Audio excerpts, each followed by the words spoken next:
Assalamualaikum warahmatullahi wabarakatuh. Bismillah walhamdulillah wassalatu wassalamu ala sayyidina Muhammad ibni Abdillah wa alihi wa sahbihi wa man walah, la hawla wa la quwata illa billah, amma ba'du.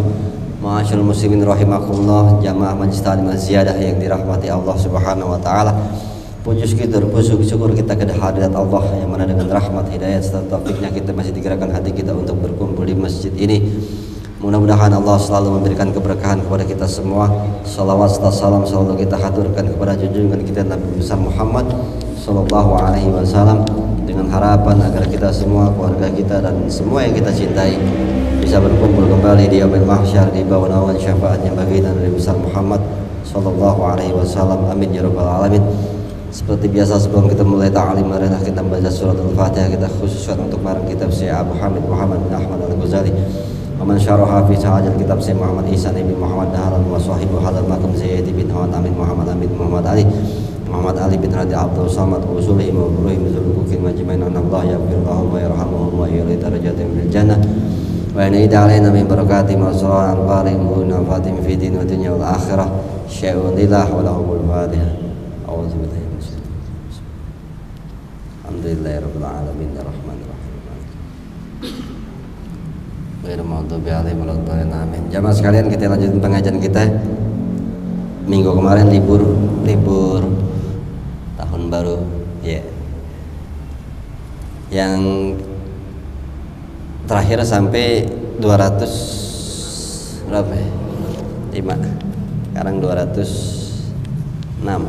Tapi dari 203 sebenarnya ini yang kita baca yang atasnya lagi. Yang atasnya soalnya lengkap dari 203 sampai ke 206 langsung begitu ya. Yang paling bawah tuh wa muqaddimatul khaufi arbaun. Ya, ada.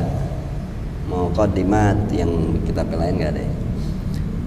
A'udzubillahi syamil alim minasyaitonir rajim. Bismillahirrahmanirrahim. Qala Imam Al-Mu'allif rahimahullah wa nafa'ana bi barakatihi min fid dharain. Amin. Wa muqaddimatul khaufi arbaun, dan pendahuluan daripada khauf, maksudnya khauf itu rasa takut itu harus dimulai dengan 4 perkara, 4 hal, yaitu al-ula ya, pertama zikruz dzunub. Tuh, ini langsung ke 206. Zikruz dzunub pertama, pembukaan ataupun awal muasal dimulainya kita untuk meningkatkan rasa takut kepada Allah pertama adalah bizikril dzunubi. Zikru di sini, zikrul dzunubil katsiratil lati sabaqat,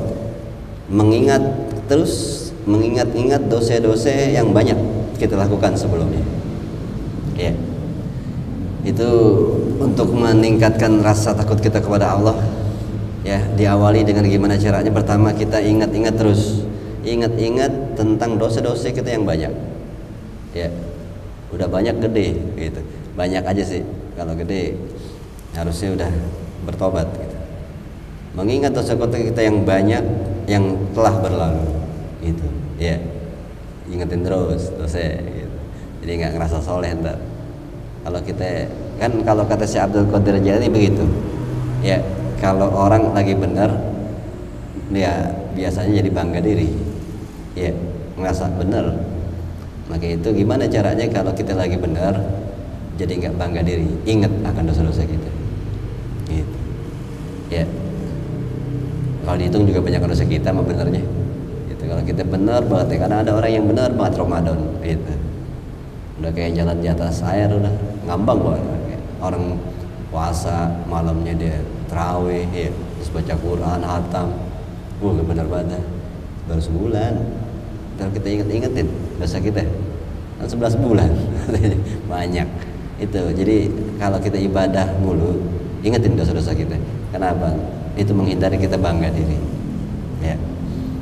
Itu makanya di sini adalah salah satu muqaddimat daripada khauf, meningkatkan rasa takut, menghadirkan dia dalam hati rasa takut, yaitu dengan cara mengingat dosa-dosa kita yang banyak di masa lalu. Gitu. Lalu yang belum, baru masih yang pertama, wa kasratul khudu'il ladzina madau ila zalimi, dan juga mengingat-ingat ya khudu,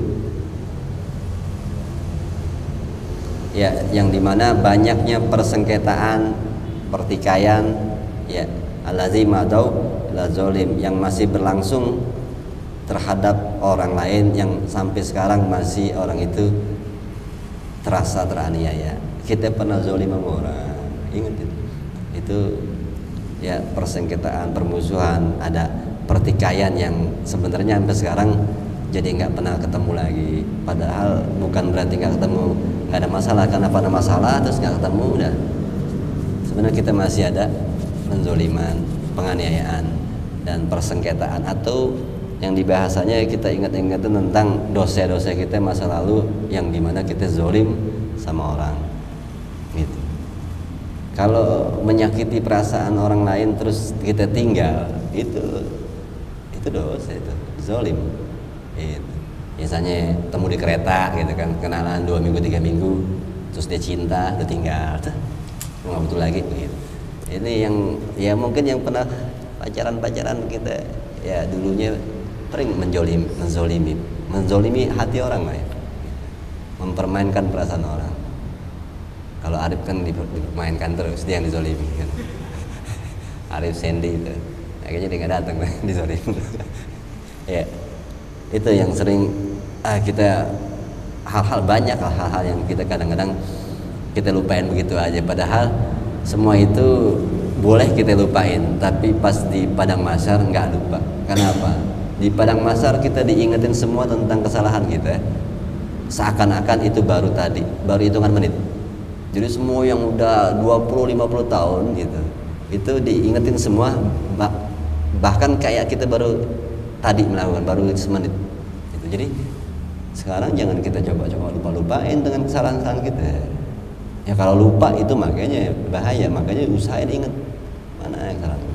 Karena di akhirat, ya kalau kita orangnya banyak lupa, di akhirat enak kalau nggak diingetin.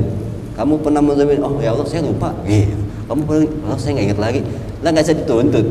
Ya, makanya Allah bikin ingetannya semua datang. Jadi dia ingat semua yang pernah dilakukan. Nah kita ini sekarang masih di dunia, baru umur 20, 30, 40, kayaknya kita udah lupain kesalahan-kesalahan masa lalu. Kesannya nggak inget gitu kayaknya. Yang mana ya? Gue lupa, udah salah-salah gue. Nah ini ya, ingat tentang masalah-masa lalu yang kita pernah zolim sama orang, nyakitin perasaan orang. Ya, kalau beli somai belinya 6 ngambilnya 8 aja tuh bisa diingetin masih. Ya, dulu waktu gue kuliah mungkin ya nyolong kerupuk kali lah dong ya. Ayo kerupuk lagi duitnya kagak ada, nyolong. Bang, ya berapa 2.000 atau gitu. Ambil 2 ya. Masih duitnya 2.000. Yang kayak gitu-gitu kan emang kagak zolim gitu. Ya. Apalagi yang sampai keras-keras gitu ya. Keras misalnya udah udah ngelamar nggak jadi gitu. Itu kan kezaliman yang luar biasa, itu nyakitin perasaan orang. Ya. Melukai hatinya gitu. Ya. Apalagi sudah mempermainkan tubuhnya, wah gitu. Ya. Kezaliman yang luar biasa. Kata itu nggak zolim, itu sama-sama mau gitu. Itu namanya dosa, lain lagi, dosa besar, dosa gitu. Kalau zolim kan orang yang satunya rasa disakiti. Itu. Ya, wa anta murtahinun lahum, wa anta murtahinun, kamu bertanggung jawab. Gitu. Kita masih bertanggung jawab, tapi kita nggak selesaiin gitu. Kita pernah melakukan kesalahan, kezoliman, kita bertanggung jawab yang kita nggak pernah selesaiin. Misalnya ada salah satu contoh ya, hitungannya kita pernah mungkin naik motor seret, ya tak taunya stang kita tuh kena mobil orang, gitu dulu, baret panjang kita kabur. Nah itu sampai sekarang sebenarnya kita bertanggung jawab. Ya, jadi kalau masa mudanya bangor, gitu, itu pikirin atau banyak banget gue kesalahan zolim masa lalu gitu. Nah ini meningkatkan rasa takut kita pada Allah apa? Agar tobat, kita disuruh tobat, dan tobatnya itu jadi beneran. Kan tobat kadang-kadang cuma tobat-tobat doang. Tapi kalau kita ngingat semua kesalahan kita dan kita masih tanggung jawab, nah itu kan kita jadi ada rasa takut kepada Allah. Bahkan kalau di Tanbihul Ghafil ini kan diajarin bagaimana caranya tobatnya. Ya, pertama kita datengin orangnya, kita minta maaf. Kalau dia minta ganti rugi ya kita ganti. Itu terus dia maafin, ya udah selesai. Kedua, misalnya itu yang tadi baratin mobil ya. Kedua, kalau memang kita juga nggak tahu tuh di mana orangnya, kita juga nggak tahu kisahnya dulu udah lama banget. Kalau cari orangnya juga gimana tahu. Nah, kalau di kita dikatakan ya udah sedekah aja pahalanya buat dia. Gitu. Itu ya, kalau enggak itu ya mungkin khatam Quran seminggu sekali pahalanya buat dia gitu. Ya pokoknya ibadah atau sedekah yang pahala. Kalau kita udah nggak bisa ketemu lagi orang itu, pertobatannya. Jadi juga jangan dianggap enteng aja. Ya, kita misalnya pernah menyakiti siapa gitu, yang sangat mencintaimu, kan gitu. Terus lu tinggalin begitu aja, campakin, ya udah coba deketin setahun gitu, dicampakin, ya itu terasa dizolimi misalnya orang itu sama kita. Ya kita bacain Fatihah, kita doain terus. Itu ungkapan maaf kita, karena maaf tidak jodoh, gitu ya kan. Cuma kan kita sudah menyakiti perasaannya, ya kita doain. Maksudnya apa? Kita sudah menjolimi hatinya dan kita doain dia. Itu mungkin dengan itu Allah memaafkan kesalahan kita, kezaliman kita. Karena kita masih bertanggung jawab. Anta murtahinun tuh di sini. Kamu masih bertanggung jawab atas kesalahan, menyakiti perasaan orang, menzolimi orang. Terus saat kita kayaknya tidak ada tempat, yang paling bawah gitu kan datang kan minta maaf kan gitu. Dan dia maafin, selesai. Tapi kalau hal itu nggak mungkin, ya itu tadi banyak ibadah ataupun sedekah yang pahalanya buat dia. Itu caranya. Karena kalau didatengin kan nggak mungkin ya. Maaf, syaratnya satu, lo kawinin gue juga kan gitu repot lo ya. Susah maaf. Gimana ya? Gitu kalau kata Iqbal. Gue maafin lo nyakitin bahasa gue yang dulu, tapi syaratnya satu. Gitu. Nah syaratnya itu susah ya. Lo kawinin gue juga. Jarin, lo ceraiin yang no. Lo repot. Berarti kan lo salah sama yang no, lo minta maaf, udah boleh aja. Gak selesai. Itu ya yang harus kita renungi, bahwa kita harus banyak mengingat-ingat dosa-dosa kita ya yang banyak dulu ya, untuk menimbulkan rasa takut kepada Allah, dan juga persengketaan, perselisihan, penganiayaan yang kita masih bertanggung jawab, itu kita ingat-ingatin dan kita tobat. Nah tobatnya tadi itu berbagai cara yang sebenarnya ya datengin minta maaf. Kalau itu nggak mungkin ya itu tadi lakukan ibadah ataupun sedekah yang pahalanya buat orang itu. Ya, lam yatabayyan laka al khalas, ya jelas yang mana apa namanya, gimana kita tidak belum jelas, maksudnya kita belum jelas selesai dari kasus itu, ya terbebas, ya kita masih bertanggung jawab dan belum jelas kita selesai apa enggak dari kasus itu. Maksudnya ya kayak tadi orang mobilnya itu kan kita belum jelas apakah dia memaafkan, kan kita nggak tahu apakah dia sudah tidak nganggap, udahlah itu masa lalu. Kita pas datangnya gitu, Pak saya dulu pernah garet mobil Bapak gitu. Oh yang dulu, itu nggak saya pikirin, katanya enak. Tapi ini kan belum jelas sebenarnya dia maafin apa enggak. Kita belum tahu kondisi kita dulu menzolimi, apa sudah dilupakan sama orang itu, apa dia masih nanam gitu. Kalau masih ada kita hatinya, kita masih belum terbebas, masih bertanggung jawab gitu. Ya ba'du ya, setelah itu terbebas. Wasani yang kedua, mana tuh wasani? Yang kedua muqaddimah artinya ngerti kan ya? Muqaddimah hanya pakai bahasa Arab tapi bahasa Indonesia juga deh. Muqaddimah bahasa Indonesia udah ya? Belum. Iya, ini kan bahasanya di muqaddimatul khauf. Ya. Muqaddimahnya khauf. Nah, muqaddimah apaan? Pembukaan ya. Ya, awal kita untuk menciptakan rasa takut kepada Allah, pertama adalah mengingat dosa-dosa kita yang banyak masa lalu. Kedua, wasaniyatu dzikru syiddati uqubatillahi subhanahu. Ya, mengingat kerasnya siksa Allah Subhanahu wa taala. Mengingat ada hidup setelah ini, ada kuburan, gimana rasanya dibakar. Ya, coba aja bakar dulu pakai korek. Gimana disiram air yang sangat panas, coba aja rasain dulu. Nah itu mengingat tentang pedihnya siksa dari Allah atas kesalahan. Ya, makanya kalau seorang yang seperti sahabat kan kalau udah salah dikit aja, wah nangis, taubat, karena dia tahu rasanya. Maksudnya bukan dia tahu, dia yakin banget pahitnya siksa Allah. Karena kita aja nggak bakal sanggup dengan air panas, api kena puntung rokok aja kita nggak sanggup. Ya. Terus kita harus menghadapi siksa Allah yang jauh lebih parah daripada itu semua. Ya, itu yang sebenarnya keyakinan, meyakini bahwa siksa Allah itu menyeramkan. Itu membuat kita jadi takut kepada Allah. Karena kita takut, nantinya kita akan jadi orang yang taat kepada Allah. Ya, kan kalau malam Rabu pernah diomongin la yamutu biha wala yahya. Di neraka itu nggak hidup, nggak mati. Nah, kayak gimana bentuknya? Itu sampai Allah aja menyebutnya nggak hidup, nggak mati. Saking parah keadaannya. Itu. Kenapa dikatakan nggak hidup, nggak mati? Kalau dibilang mati, bergerak-gerak. Tapi kalau dibilang hidup, badannya di mana, palanya di mana, kakinya di mana? Ya, pala kita mejret sekalipun itu tetap sakit, tetap berat-berat gitu. Kenapa? Ruhnya nggak keluar. Kan kalau udah masuk neraka, ruh nih dari alam sono masuk sekali, brek ke rahim mak kita. Ya. Nah itu ruh pertama kali masuk ke badan kita 4 bulan 10 hari. Brojo, turun ke bumi kita, hidup di bumi bersama ruh ada di dalam tubuh kita. Habis itu keluar ruh, mati berarti kita. Habis itu dimasukin lagi saat kita di padang mahsyar, ya, padang mahsyar, iya. Dimasukin lagi kita di dalam alam barzakh itu, masukin lagi, dibangunin kita, deras. Nah itu nggak akan keluar lagi, abadi itu. Ya, yang ke surga, yang ke neraka.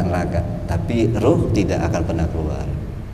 Jadi kalau orang dipotong lehernya, gitu kan, sampai keluar darahnya, habis itu mati, ya.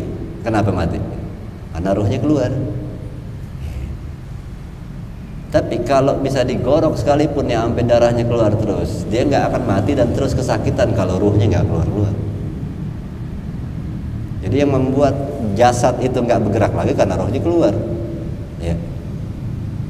Kenapa kalau orang disuruhnya ditembak kalau misalnya kebakar? Kalau orang perang dulu tuh begitu. Ya ada yang kena bakar, langsung ditembak. Atau dia kadang pakai pistol bunuh diri deh. Kenapa? Biar cepat sakit, cepat hilang sakitnya. Kenapa? Saat ditembak deh, rohnya keluar, udah badan nggak akan ngerasain sakit lagi. Kenapa? Karena siksaan yang paling berat itu dibakar. Karena apa? Yang merasakan sakit itu adalah kulit.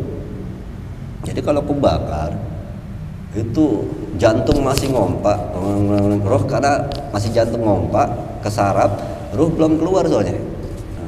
Badan kebakar semua, wah sakitnya minta ampun. Makanya dipercepat roh keluar, dar, ditembak, das, habis berhenti, rohnya keluar, nah, hilang rasa sakitnya. Dan di neraka nggak bisa keluar. Jadi mau kebakar meleleh gimana pun, terus teriak-teriak, kenapa? Ruhnya nggak bisa keluar. Ini renungin siksa neraka. Ya. Kalau kepala kita sebelah sana juga merasa masih, kenapa? Orang nggak bisa keluar rohnya. Ntar pala kita nyariin badannya dah. Badan gue mana, badan gue gitu. Ya badannya jalan nyariin palanya, nggak ketemu, yang kadang nggak kasih lihat. Bergerak, ya mau ditarik, mau putus sini putus, kagak mati. Kenapa? Ya rohnya kan nggak keluar. Ini yang Allah bilang di Quran kan, la yamutu biha wala yahya, nggak mati, nggak hidup. Serem. Ya. Ini kalau lagi begini mah soleh banget dia dengar yang begini. Gue pengen jadi orang alim, gue pengen ibadah terus begitu dah kalau dengar yang begini. Ntar keluar gue rokok dan lupa lagi. Sekedar taklim gitu.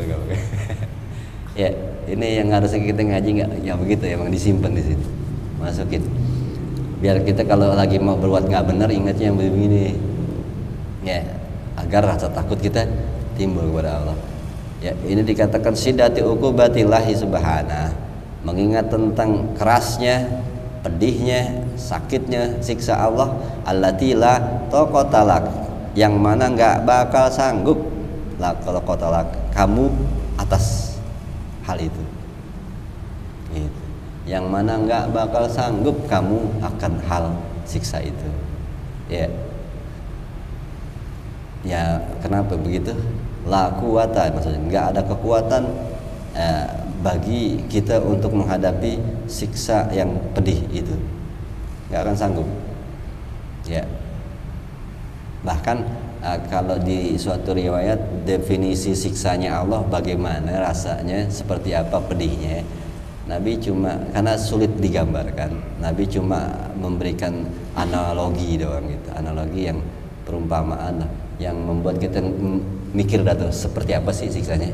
Nih Nabi bilang apaan? Siksa neraka nih, seandainya ada orang di dunia ini kalau ngeliat kita pengen bunuh aja orang, saking bencinya minta ampun, gak boleh lihat mukanya pengen bunuh aja, seandainya begitu tuh. Lalu orang yang itu yang kita pengen kalau lihat sedikit aja bawaannya pengen bunuh, saking bencinya. Suatu ketika di akhirat, di neraka, kita melihat dia sedang disiksa Allah di neraka, maka kita akan memohon dengan sangat sama Allah untuk memaafkan dia. Itu bisa dibayangkan bagaimana siksa itu. Yang kita benci banget saat disiksa Allah, gak tega, berarti sangat kejam. Ya, itu analogi dari Nabi. Seperti apa sih rasa siksanya gitu? Nabi menanolikan gitu. Ini ada orang kita benci banget di dunia, kalau melihat mukanya udah bawa pengen bunuh aja, saking bencinya. Tetapi orang itu disiksa di neraka dan kita lihat, maka kita akan nyusruk sujud memohon kepada Allah agar dia dimaafkan. Berarti kan bayangin kebenciannya hampir hilang, saking gak teganya. Berarti parahnya luar biasa siksa neraka. Ya, jadi hitungannya renungan sendiri dah seperti apa rasanya kalau sampai kayak begitu gitu. Orang yang tadinya benci banget jadi sangat memohon biar dihentikan siksanya. Ya, renungkanlah gitu kalau bahasanya ya. Ada hidup setelah ini begitu tetap jawabannya. Itu makanya isinya banyak tuh. Ada hidup setelah ini itu. Isinya begini. Itu semua tentang siksa neraka, semua tentang kenikmatan surga. Itu terangkum dengan kata-kata ada hidup setelah ini. Gitu. Itu yang membuat kita sabar menghadapi dunia ini. Ya, ini yang dibilang mengingat. Yang kedua adalah mengingat siksanya Allah yang sangat pedih dan tidak akan sanggup kita menerima siksa itu. Wasali satu, yang ketiga muqaddimah khauf adalah zikru dha'fi nafsika an ihtimalil uqubah. Sama aja sih sebenarnya. Yes. Yang ketiga dikatakan mengingat-ingat tentang lemahnya diri kita untuk menerima siksa Allah itu. Ya. Satu, kita tahu. Yang kedua tadi siksa Allah sangat berat. Yang ketiga kita harus mengingat-ingat bahwa diri kita nggak akan mampu menerima siksa itu, tapi harus nerima. Gimana sih cara rasanya gitu? Kita nggak akan mampu menerima siksa itu, tapi kita harus nerima. Ya. Kita disiksa sama malaikat itu sampai kita nangis, sampai kita nggak nangis, sampai nangis lagi nggak bakal selesai. Sampai kita nangis darah sekali, sampai darah kita habis, sampai ada lagi, nggak bakal selesai dan kita nggak akan sanggup, tapi kita harus jalanin. Gitu. Itu yang dibilang nggak hidup nggak mati, kan apa? Sebenarnya nggak sanggup, cuma harus disiksa. Bagaimana? Ya. Meriang aja udah gak enak ya. Meriang ya, kalau ini berdarah dikit aja tuh sakit tuh, perih. Pakein jeruk nipis, gimana rasanya? Tetesin jeruk nipis, lagi berdarah pakai jeruk nipis. Nah kalau kita dikulitin, habis dikulitin, itu sakitnya minta ampun. Habis itu dikasih jeruk nipis, gimana rasanya? Dan itu nggak ada di neraka, nggak ada. Itu ringan banget tuh, bayangkan kayak begitu. Kalau orang kata malaikat Zabaniyah ya, orang-orang penyiksa di neraka, itu mah ringan gitu ya. Orang dikulitin itu kan parah banget itu, rasa sakit tuh di kulit habis itu misalnya ya. Tapi buat malaikat Zabaniyah, pensiksa-siksa atau anak buahnya Malik, itu mah siksaan encer gitu. Kita nggak bisa bayangin berarti sisaan di sana. Ya. Dan nggak suka lagi kalau orangnya cepat itu, dok, hancur, kalah, mati gitu. Mati kan hidup lagi, kenapa? Rohnya masih ada. Dia minta, ya Allah, kenapa ini kulitnya tipis banget, kalau dibakar gampang habisnya, sakitnya sebentar. Gitu. Terus tebelin ya Allah kulitnya biar lamaan sakitnya. Itu permintaan malaikatnya, Allah kabulin. Ada di ayat Quran. Allah kabulin, ditebelin kulitnya agar lebih lama rasa sakitnya saat dibakar. Ini kan akhirnya ide tafsir ulama mengatakan inilah kelakuan malaikat-malaikat penghuni neraka Zabaniyah. Mereka diciptakan tidak punya perasaan sama sekali, dan maka mereka diciptakan berbalik. Saat melihat orang menderita makin bahagia dia, saat orang tersiksa makin senang. Itu karakter malaikat neraka dibikinnya begitu. Alaiha malaikatun gilazun syidadun, di dalamnya ada malaikat yang alaiha malaikatun gilaz, yang keras, kasar, syidad, keji, la ya'sunallaha ma amarahum, enggak pernah menolak apapun yang Allah suruh. Allah suruh siksa. Bahkan parah gitu permintaan-permintaannya di luar nalar kita. Maksudnya manusia aja punya rasa nggak tega, kasihan, sejahat-jahatnya. Karena manusia naluri diciptakan itu ada perasaan baiknya. Ini diciptain berbalik. Melihat orang menderita dia bahagia banget, melihat orang senang dia nggak terima. Diciptainnya begitu malaikatnya. Ya. Kalau lagi disiksa gitu mukanya nggak peot, dia nggak senang. Kalau dia mukanya peot gitu meleleh, dia senang, diketawain, senang. Ada makhluk begitu, ada dari neraka. Allah ciptain begitu, makhluk yang kalau melihat penderitaan dia bahagia. Ini kan serem di malaikat begini.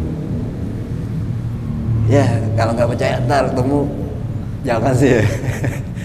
Jangan sampai kita ketemu. Makanya waqina adzabannar gitu, ya Allah jauhkan kami dari azab neraka. Jangan sampai ketemu malaikat-malaikat yang begitu. Ya. Kalau nggak neraka sih nggak ketemu. Di kuburan. Kuburan sepi ya. Sendirian, paling ngajak ngobrol.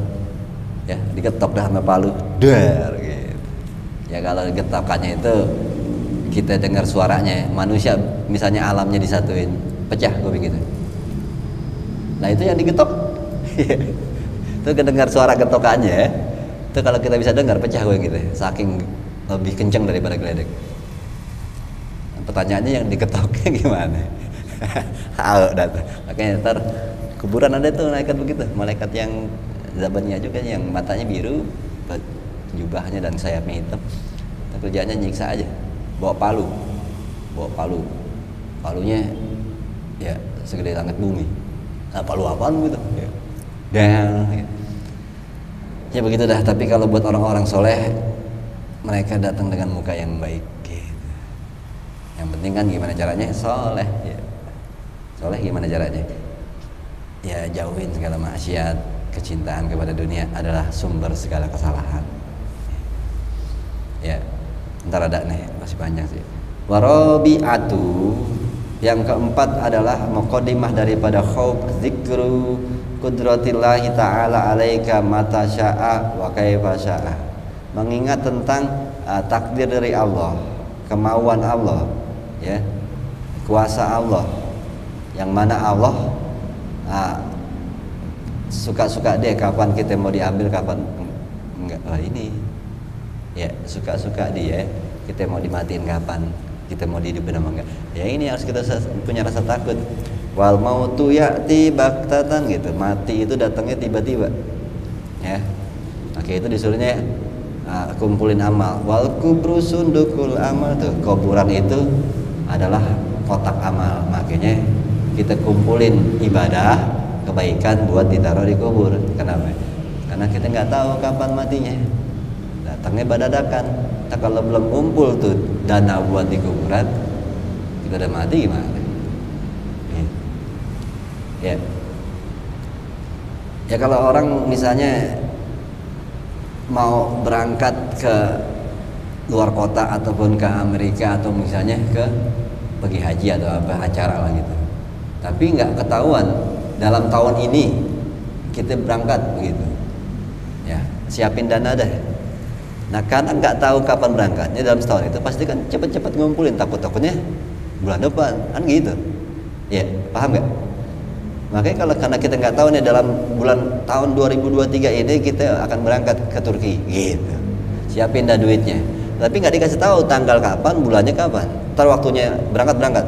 Nah karena kita nggak pasti, daripada ntar kita nggak ikut berangkat, kan dari awal ya Januari udah mulai nabung. Kalau bisa sebanyak mungkin, takutnya Februari udah berangkat. Kalau Desember seenak agak santaian nabung gitu kan. Tapi kan kita nggak tahu. Nah ini pun gitu. Ya, kita nggak pernah tahu kapan Allah memanggil gitu. Terus kita santai aja gitu. Kayaknya nggak ikut tadi kan. Baru tahu-taunya udah bulan Desember belum ngumpul duit ya. Bangetan kalau kata panitia kan gitu. Nah ini juga kata Israel, belum dapat amal juga buat di kuburan. Kebangetan ente udah umur 35. Oh gitu. Tarik nih, kan banyak yang umur 35 mati. 40 jarang gitu. Itu. Ya. Kalau belum ada kabungannya udah mati, kata malaikat lo mau bawa apaan sono? Ngapain? Ya, belum ada isinya dari kuburan lo disiksa doang. Belum siap. Lah umur sampai 30 lebih belum siap. Mana aja nggak nabung-nabung gitu kan. Ya kalau kita tahu sih santai nggak apa-apa ya. Ntar berangkatnya Desember 2023 gitu. Ya santai sampai sekarang ya. Ntar kita ntar kumpulinnya gitu. Santai karena kita tahu berangkatnya. Itu. Nah kan karena nggak tahu berangkatnya. Ini pun kita mati kalau kita tahu matinya ntar di umur 62. Gitu. Kenapa harus 62 ya? Kayak Kopa aja 62. Itu kan enak dari sekarang kita ngumpul nih. Bentar aja dah benernya umur 60 gitu. 2 tahun tinggal gitu. 60 tuh minta maaf sama sampai ojek gitu ya kan, silaturahmi dah. Ya udah kita ingetin siapa yang pernah salah minta maaf semua. Udah selesai itu kita ibadah doang dah, masjid pulang gitu. 2 tahun meninggal. Enak kalau tahu begitu. Iya. Jadi sebelum 60 dugem aja gitu. Ntar 59 tobat gitu ya. Enteng banget ya. Kalau tahu enak juga sih, bisa diatur gitu. Pertobatannya ntar aja, lama-lama capek bayang mulu gitu. Ntar 2 tahun sebelum mati gitu. Ya. Cuma karena kan nggak tahu kapan matinya. Nah kalau kita mati lagi dalam keadaan lagi ngaji begini, kalau lagi giran libur Malioboro kan hebat. Ya memang sih malam minggu juga, cuma kan lagi libur gitu. Ya salah waktu nih matinya gitu. Itu minggu kemarin gue lagi ngaji gitu. Emang bisa milih kan kagak. Itu. Ya. Ini yang keempat itu kita nggak pernah tahu maunya Allah. Ya. Ada di dalamnya repot atau berapa baris tuh? 2, 3, 4, 5. 10 kali 10 dari atas, tengah-tengah agak kesini. Qala mushil kamalul iman. Nih. Qala mushil ada nggak? Nah, kamalul iman, kesempurnaan iman bil ilmi, ya dengan ilmu. Ya, jadi kalau kita belum banyak tahu agama, iman kita sebenarnya belum sempurna. Karena kesempurnaan iman itu dengan ilmu. Makanya pahamin tafsir, satu tafsir kayak selesaiin baca kita sampai habis, ini ke asir kayak, biar seenggak-enggaknya kita diakui iman kita. Karena kesempurnaan iman itu dengan ilmu. Gimana kita sempurna kalau ilmunya enggak? Apa ya belajar enggak, pemahaman agama jauh ya. Sulit kita dikatakan orang yang imannya sempurna. Gitu karena kesempurnaan iman itu dengan adanya ilmu. Ya kalau wali berarti ilmunya banyak. Gitu. Ya. Wa kamalul ilmi, dan kesempurnaan ilmu bil khauf, dengan rasa takut kepada Allah. Ya. Kenapa begitu? Kalau ilmu yang enggak punya rasa takut kepada Allah, ilmu itu enggak akan pernah bisa masuk ke hati. Nah, yang dibilang ilmu ini bisa sempurna kalau masuknya di sini. Dan ilmu yang enggak ada rasa takut enggak akan bisa ke sini. Kenapa? Kalau orang nyari ilmu buat berjaya, kalau orang nyari ilmu banyak sampai ke Mesir buat jadi kiai biar dihormatin orang, ini ilmunya nggak bakal bisa ke sini. Ya. Kalau orang nyari ilmu pengen nyombongin diri, pengen jatuhin orang, ini ilmunya banyak emang. Cuma tidak dikatakan ilmunya itu akan membawa keimanan. Kenapa? Nggak ada rasa takut sama Allah. Kenapa nggak ada rasa takut? Ya itu kan kalau nyari ilmu untuk dihormatin, berkuasa, itu kan nyari ilmu dengan tidak rasa takut kepada Allah. Kok nyari ilmu buat ke situ? Nggak takut sama Allah. Seorang siapa namanya? Imam Qurtubi, beliau namanya siapa? Imam Qurtubi yang mengarang tafsir Qurtubi, itu dia aja kan mau debat sama orang, dia buka kitab yang banyak, nggak jadi lah. Dia mikir apa yang membuat hawaku ini sebegininya baca kitab segini banyaknya, apa yang membuat aku tertarik baca banyak banget. Dia ngerenung lagi niatnya, oh karena gue pengen debatin ulama yang itu, pengen ngalahin dia. Nggak jadi. Kenapa? Niatnya nggak bagus. Itu ya, itu orang ulama yang takut sama Allah begitu ya. Dia baca kitab tapi itu menyalahi aturan Allah, nggak jadi gitu. Jadi makanya ilmu itu akan membawa kepada kesempurnaan iman kalau ilmu itu dicari dengan rasa takut kepada Allah ya. Ilmu dicari kan buat kita terbebas dari kebodohan, bukan buat nyombongin diri, apalagi buat menjadi orang yang dihormati. Ilmu adalah untuk biar kita selamat dari api neraka, jadi orang baik, jadi orang soleh dan diterima Allah. Itu ya. Ini makanya ilmu yang membawa pada keimanan yang sempurna, ilmu ini harus punya rasa takut kepada Allah. Mencari ilmunya rasa takut kepada Allah atas siksanya, yang dimana kalau kita salah tujuan dalam belajar, salah niat ya. Kalau udah salah niat, salah semuanya ntar ya. Kalau di Bustanul Arifin, niat paling bener, paling dasar aja dah, paling dasar yang diterima Allah apaan sih? Niat ngaji. Niat ngaji dengan diniatkan bahwa gue pengen menghindari diri dari kebodohan, karena sangat mudah buat setan menjerumuskan ke neraka bagi orang-orang yang bodoh. Makanya gue pengen belajar agama biar gak bodoh, biar gak digampang dibelokin setan. Itu dikatakan dalam kitab Bustanul Arifin, itu niat yang cakep. Begitu aja cukup ya. Kita pengen benar, pengen jadi orang yang baik dan ngerti agama, nggak bodoh, dan bisa membawa diri kita bahagia dunia dan akhirat, dan bisa membimbing anak bini untuk juga bisa sakinah mawaddah daroma ya. Daroma lagi. Itu tujuan kayak gitu aja cukup udah ya. Biar gue bisa bertengger di masjid ini gitu, biar masyarakat hormat sama gue. Nah, ini mau kemana sih gitu ya. Ya itu tadi katakan sempurnanya iman dengan ilmu, sempurnanya ilmu dengan rasa takut kepada Allah. Wa qala Murrah, berkata Murrah, al ilmu kasbul iman, ilmu itu menghasilkan iman ya. Ilmu itu menghasilkan iman. Wal khauf kasbul ma'rifah, dan rasa takut kepada Allah menghasilkan ma'rifat. Tuh, tinggian lagi. Ilmu menghasilkan iman, dengan ilmu itu kita akan mendapat keimanan kepada Allah. Tapi dengan rasa takut kepada Allah kita akan mendapatkan ma'rifatullah. Nah, ma'rifat ini adalah tingkatan yang tinggi. Wa kullu mu'minin billah khaifun, setiap orang mukmin kepada Allah takut kepada Allah. Lakin abuhu ala qadari qurbihi, tetapi rasa takutnya kepada Allah kadarnya sejauh mana kedekatannya dia sama Allah ya. Makin dekat sama Allah makin takut. Itu konsepnya aneh ya sama Allah ya. Kalau kita sama orang makin dekat makin berani ya. Udah coba belum kenal apa berani kita julak-julakin dia. Makin dekat akrab kita julakin makin berani. Tapi kalau sama Allah makin dekat makin takut ya. Itu konsepnya Allah.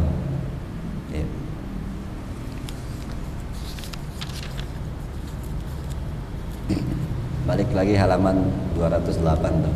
Wasuila Abu Muhammad Sahal. ya. Tapi bawahnya lagi,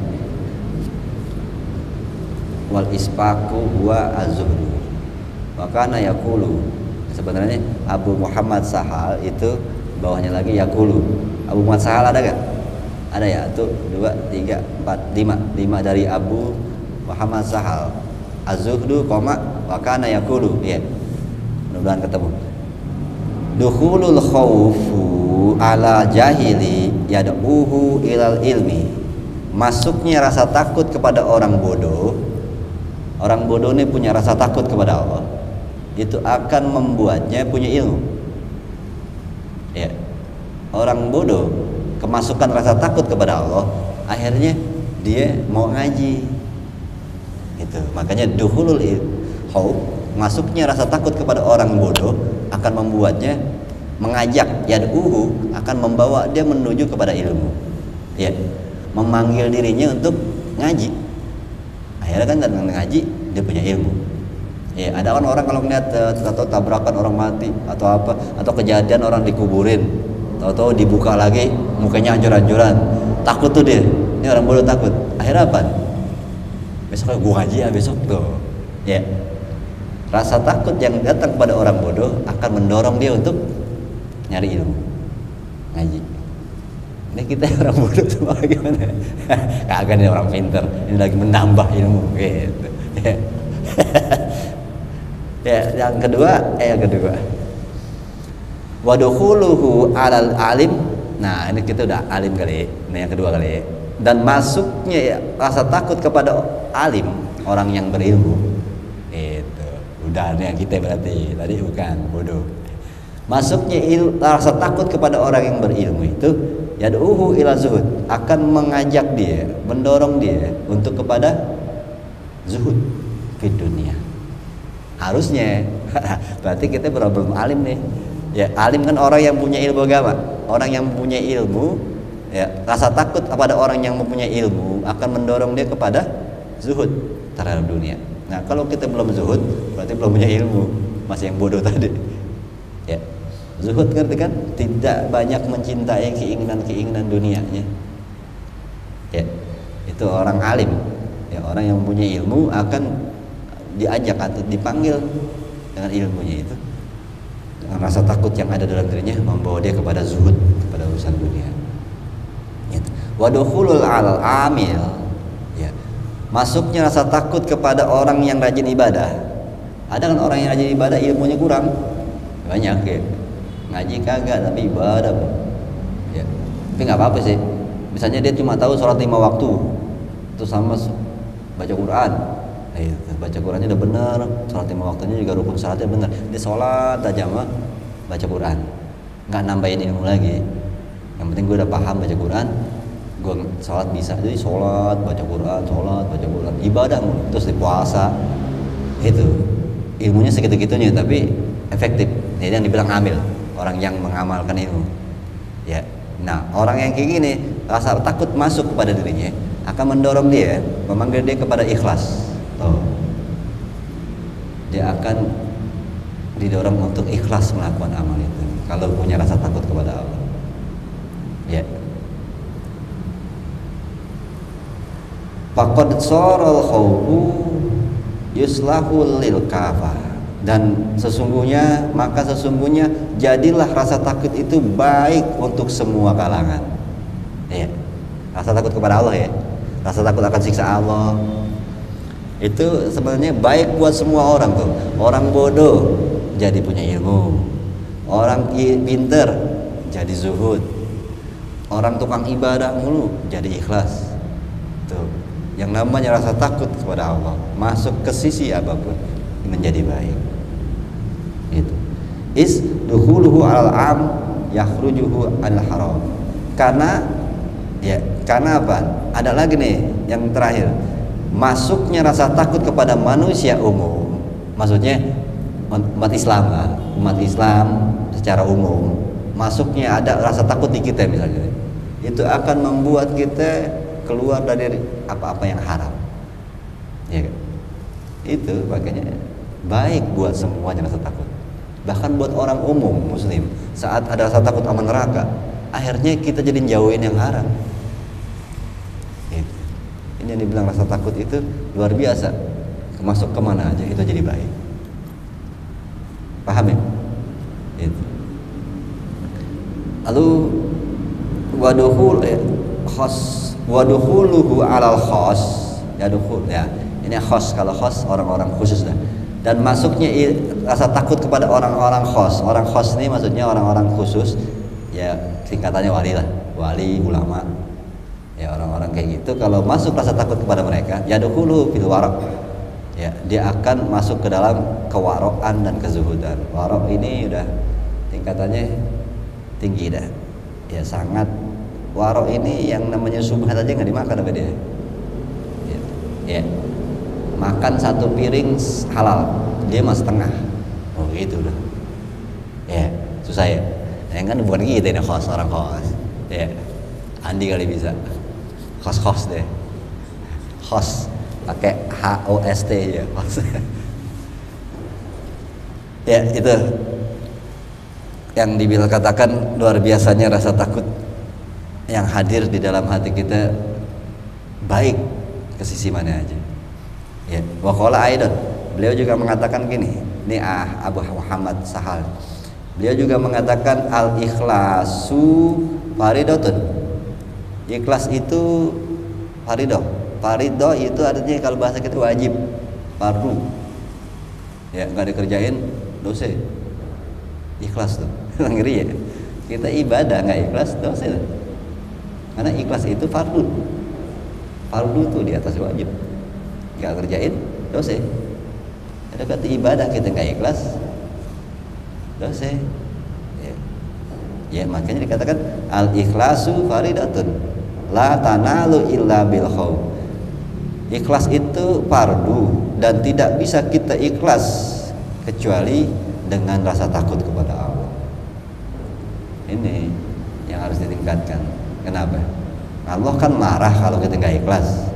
Nah, kita tahu Allah marah, terus kita masih nggak ikhlas, kan berarti kita nggak takut sama Allah.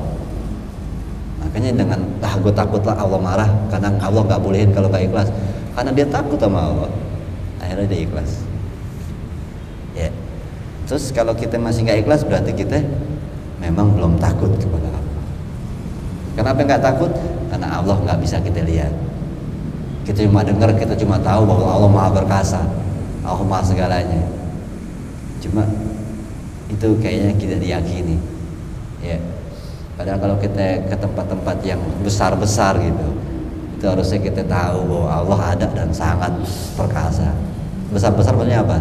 Ya kalau ke gunung, kita jalan ke kaki gunung, kita lihat gunung, mikir itu, iya Allah gede banget berarti. Maksudnya kekuasaannya, bikin beginian aja dia bisa. Gunung gede banget. Kita lihat batu gede apa. Itu kalau jalan-jalan gitu tempat lihat, iya dia bisa bikin batu segede-gedenya. Maha berkasa bener Allah. Itu akan meningkatkan rasa takut kita, Pak. Ya. Karena kita, kenapa kita kurang-kurang bisa ikhlas padahal Allah marah? Berarti kan kita nggak takut Allah marah. Nah, kenapa kita nggak takut Allah marah? Nah, ini harus direnungi lagi. Keimanan kita masih belum pol, berarti belum sempurna. Wala yanalul khaufu illa bizuhud. Ini beliau mengatakan lagi nih, yang namanya ikhlas itu fardu dan tidak bisa kita ikhlas kecuali dengan rasa takut kepada Allah, dan tidak mungkin kita bisa takut sama Allah kalau nggak zuhud. Jadi intinya zuhud fid dunya, maksudnya apa? Tidak banyak keinginan di atas bumi, karena banyak keinginan di atas bumi adalah sumber segala kesalahan hidup. Makanya tidak banyak keinginan di atas bumi akan meningkatkan rasa takutnya kepada Allah. Dengan punya rasa takut kepada Allah, maka dia akan bisa ikhlas dalam ibadahnya kepada Allah. Itu runtunannya. Jadi waqala, dia juga mengatakan innahu la yasihu ilmul raja illa lil khaif. Dan selanjutnya yang kita bahas adalah masalah roja, berharap. Dan beliau mengatakannya sebagai penutup, sesungguhnya tidaklah mungkin atau tidak baik atau tidak bisa ilmu roja kita pahami, kita jalankan kecuali bagi orang-orang yang punya rasa takut kepada Allah. Jadi kalau ininya khaufnya nggak matang, nggak bakal mampu menjalani roja. Nah makanya sebelum beliau ngomongin roja, nutupnya begitu. La yasihu ilmu roja, tidak akan sah ilmu roja tanpa kecuali bagi orang yang takut kepada Allah. Tidak akan sah ilmu atau tidak akan baik ilmu roja, pemahaman tentang roja kepada Allah, kecuali bagi orang-orang yang takut kepada Allah. Kalau kita udah takut kepada Allah, baru pantas kita menjalani ilmu roja, harapan itu. Sampai sini aja, insyaallah manfaatnya di hati wa bi hadratin Nabi Syaikhul Al-Fatihah. A'udzubillahi minasyaitonir rajim. Ya kana wa ya nasta'in wa nashhadu mustaqim siratal ladzina an'amta 'alaihim ghairil maghdubi 'alaihim waladdallin. Wa innaka yarhamna ya arhamar rahimin arhamna wa marhamna wa walidina fa'na bima 'allamtana wa 'allimna ma yanfa'una rabbi zidna ilma warzuqna fahma bi rahmatikal wasi'a ya arhamar rahimin. Wa sallallahu ala Muhammadin wa alihi wa sahbihi wa sallam alhamdulillahi rabbil alamin. Wassalamu alaikum warahmatullahi wabarakatuh.